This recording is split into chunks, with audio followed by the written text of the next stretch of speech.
बंधु माने पवित्र रथयात्रा उपलक्षे आपण माननकु समस्तंकु मोर हार्दिक शुभेच्छा एवं शुभकामना। आजिर एही भिडियोटी कुंभ राशिर व्यक्ति विशेष माननक पई बहुत गुरुत्वपूर्ण अटे। सेथिपई आपणकर जदि कुंभ राशि अटे तो भिडियोटी को शेष पर्यंत निश्चय देखंतु। कुंभ राशिर व्यक्ति विशेष मानकर जीवन एही पवित्र रथयात्रा परठारु संपूर्ण भावरे बदलेबाक जाउछि। आपणक जीवन रे एक नूतन मोड़ आसीबाको जाउछि, जहा फलरे आपणक जीवन रे चलिथिबा समस्त दुख कष्टर अंत हेबाको जाउछि एवं पुनर्बार आपणक जीवन को खुशी फेरिबाको जाउछि। बुध, शुक्र एवं सूर्य निजर राशि परिवर्तन करिबाको जाउछंती। मंगल मध्य निजर राशि परिवर्तन करिबाको जाउछंती। शनि मध्य बक्री हेबाको जाउछंती, जहा फलरे आपणक जीवन रे एक बड़ परिवर्तन हेबाको जाउछि। आपणक जीवन रे चलिथिबा समस्त दुख कष्टर अंत हेबाको जाउछि। एही रथयात्रा ठारू पुनर्बार आपणक जीवन रे खुशी फेरिबाको जाउछि। तेबे आसंतु जानिबा एही रथयात्रा परठारू आपणक जीवन रे कोन सब परिवर्तन हेबाको जाउछि। तेबे ता पूर्वरु आपण माने भिडियोटी को लाइक करी चैनल टी को सब्सक्राइब करि दियंतु एवं आपणकर जदि कुंभ राशि होई थाए तो कमेंट बॉक्स रे भक्ति एवं श्रद्धार सहित जय श्री जगन्नाथ निश्चय लिखंतु। तो बंधु माने आसंतु आरंभ करिबा आजिरो एही कार्यक्रम को, जहा आपणकर जन्म राशि तथा चंद्र राशि उपरे आधारित अटे। तेबे राशि चक्रर 12 गोटी राशि मध्यरु 11 नंबर राशि हेउची कुंभ राशि एवं कुंभ राशिर राष्ट्राधिपति हेउछंती शनि। बंधु माने पूर्वरु शुक्र आपणकर तृतीय भावरे थिले, सेथिपाई प्रत्येक क्षेत्र रे आपणको अधिक परिश्रम करबाको पडुथिला। परिश्रम अनुसार आपणको सेतिकी फल मध्य प्राप्ति होई पारु नथिला। आपणकर स्वास्थ्य बारंबार खराब हेउथिला। धन जनित समस्या मध्य देखा देउथिला। आपण ऋण नेइथिले किंतु ऋण सुझी पारु नथिले। ऋणर भार आपणको उपरे बढ़ी जाइथिला। घर परिवार रे खुशीर वातावरण नथिला। शिक्षा क्षेत्र रे मध्य अनेक समस्या देखा देउथिला। आपणकर बहुत अधिक अजथा खर्च मध्य हेउथिला। समाज रे आपणकर मान सम्मान नथिला। आपणको चाकरी प्राप्ति होई पारु नथिला। संतान संतति पाई मध्य आपण चिंतित रहुथिले। व्यापार वाणिज्य क्षेत्र रे मध्य आपणकर लॉस हेउथिला। प्रेम जीवन रे मध्य आपणको सफलता मिली पारु नथिला। तेबे एभली जहा भी किछि समस्या आपणक जीवन रे लागि रहिथिला ताहा एबे आपणक जीवनरु दूर हेबाको जाउछि। एही रथयात्रा परठारु आपणक जीवन रे पुणी थरे खुशी फेरिबाको जाउछि। आपणक जीवन रे नूतन सूर्योदय हेबाको जाउछि। एही रथयात्रा परठारु शुक्र आपणकर चतुर्थ भाव अर्थात सुख भावरे गोचर करिवे। शुक्र हेउचंती आपणकर नवम भाव अर्थात भाग्य भावर अधिपति। तेणु भाग्य बलरे आपणको समस्त सुखर प्राप्ति हेबाको जाउछि। समस्त प्रकारर भौतिक सुखर प्राप्ति हेबाको जाउछि। चतुर्थ भावटी होइथाय समस्त प्रकारर प्रॉपर्टीर भाव, भौतिक सुखर भाव, भूमि जानवाहन नूतन गृहर भाव होइथाय। तेणु एही रथयात्रा परे आपण कोनोसी नूतन गृहर निर्माण करि पारंती। नूतन जानवाहन किछि क्रय मध्य करि पारंती। आपणको मातृ सुख प्राप्ति हेबो। पूर्वरु जदि आपणक मांकर स्वास्थ्य रे किछि समस्या रहितिला तेबे सेही समस्या मध्य दूर होई जिवो। आपणकर मांकर स्वास्थ्य रे सुधार आसीबो। भाग्य आपणकर पूर्ण मात्रा रे साथ देबो। भाग्य बलरे कम परिश्रम रे आपण अधिक सफलता प्राप्त करिवे। एही रथयात्रा परे आपण भाग्य क्षेत्र रे बहुत अधिक उन्नति करिवे, कारण गुरुंकर दृष्टि मध्य आपणकर भाग्य भाव उपरे रहुछि। बृहस्पति हेउछंती भाग्यर कारक ग्रह। तेणु भाग्य बलरे प्रत्येक क्षेत्र रे आपणको सफलता प्राप्ति हेबो। आपण कोनोसी धार्मिक स्थान को यात्रा करि पारंती। आपणको गृह रे कोनोसी मांगलिक कार्यर आयोजन होई पारे। आपण कोनोसी बड़ कार्यर आरंभ करि पारंती। कोनोसी बड़ इन्वेस्टमेंट करि पारंती।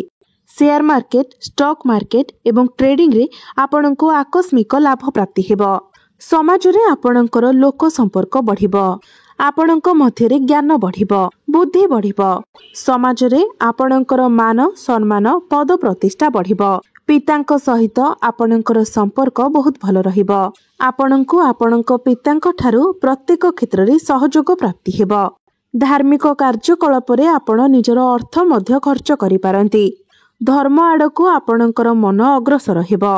गुरु आपणकर पंचम भाव रही आपणकर प्रेम जीवन एवं शिक्षा क्षेत्र को मजबूत बनाउछन्ति। एही रथयात्रा परे आपणको आपणकर प्रेम जीवन रे सफलता मिलिबो। पूर्वरु जदि आपणकर प्रेम जीवन रे किछि समस्या थिला तो से सब दूर होई जिवो। भ्रमण सुख आपणको प्राप्ति हेबो। परस्पर मध्यरे बुझामणा तालमेल भल रहिबो। एहा व्यतीत आपणकर भल पाइबा विवाहर रूप मध्य नै पारे। एहा व्यतीत जो मानकर विवाह बयस होई जायछि किंतु विवाह होई पारि नाही तेबे आपणकर विवाह होई जिबार मध्य बहुत अधिक संभावना रहुछि।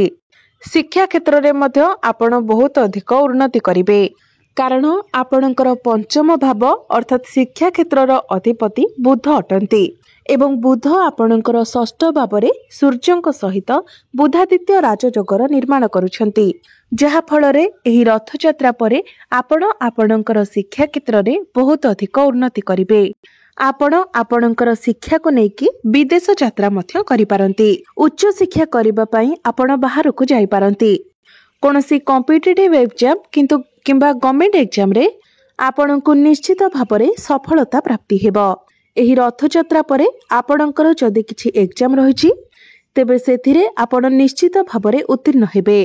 आपण कोनोसी नूतन स्थान रे एडमिशन करि पारंती। आपणकर मन पाठ पढ़ारे लागिबो। गुरु आपणकर पंचम भाव रे रही आपणकर लाभ स्थान को देखुछंती।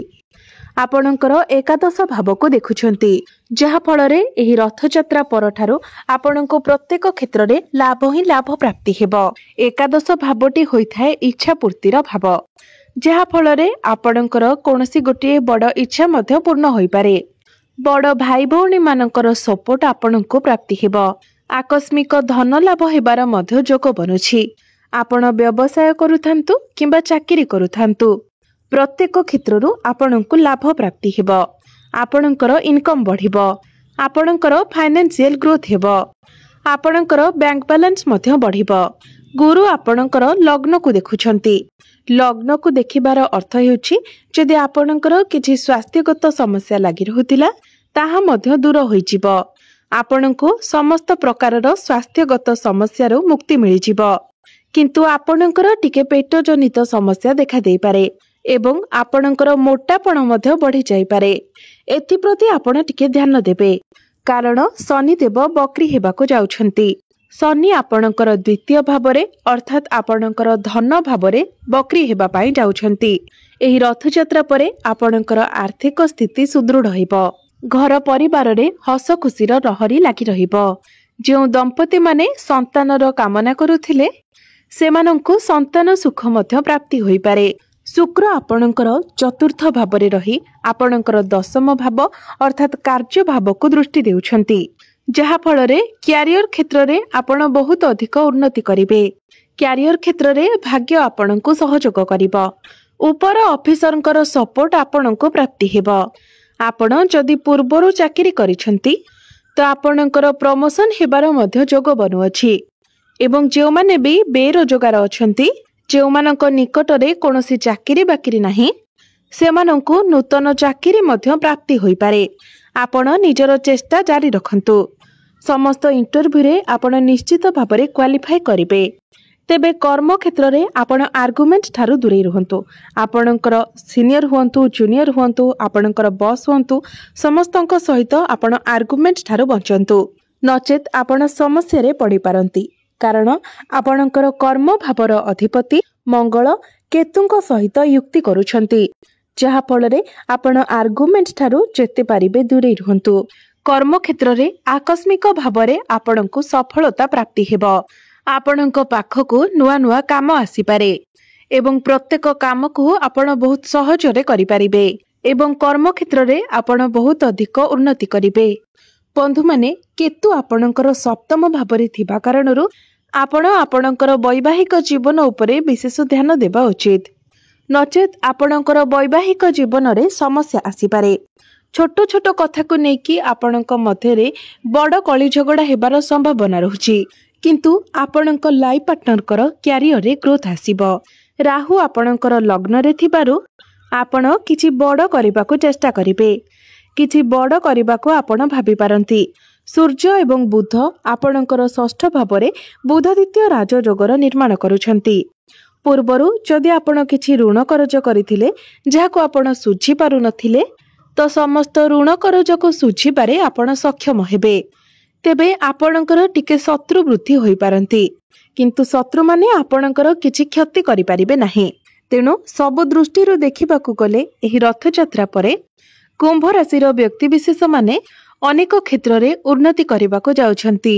ताहा शिक्षा क्षेत्र में हेउ, स्वास्थ्य रे हेउ, प्रेम जीवन रे हेउ, भाग्य क्षेत्र में हेउ, कर्म क्षेत्र में हेउ, ए सब क्षेत्र में आपण उन्नति करने जाउछंती। तेबे अधिक शुभ फल प्राप्ति करबा पई एवं जहा किछिटा अशुभत्व रहुछि सेगुडी को खंडन करबा पई आपण प्रत्येक दिन शनिकर बीज मंत्र 108 थर जप करंतु। प्रत्येक दिन कला कुकुर किंबा कुआ को किछि खाइबाकू दियंतु। निश्चित भाव में अशुभत्व गुड़िक खंडन होई आपणको अधिक मात्रा रे शुभ फल प्राप्ति हेबो। तो बंधु माने आपणकर जीवन मंगलमय हो, यह ही ईश्वरଙ୍କ निकटरे मोर प्रार्थना। धन्यवाद।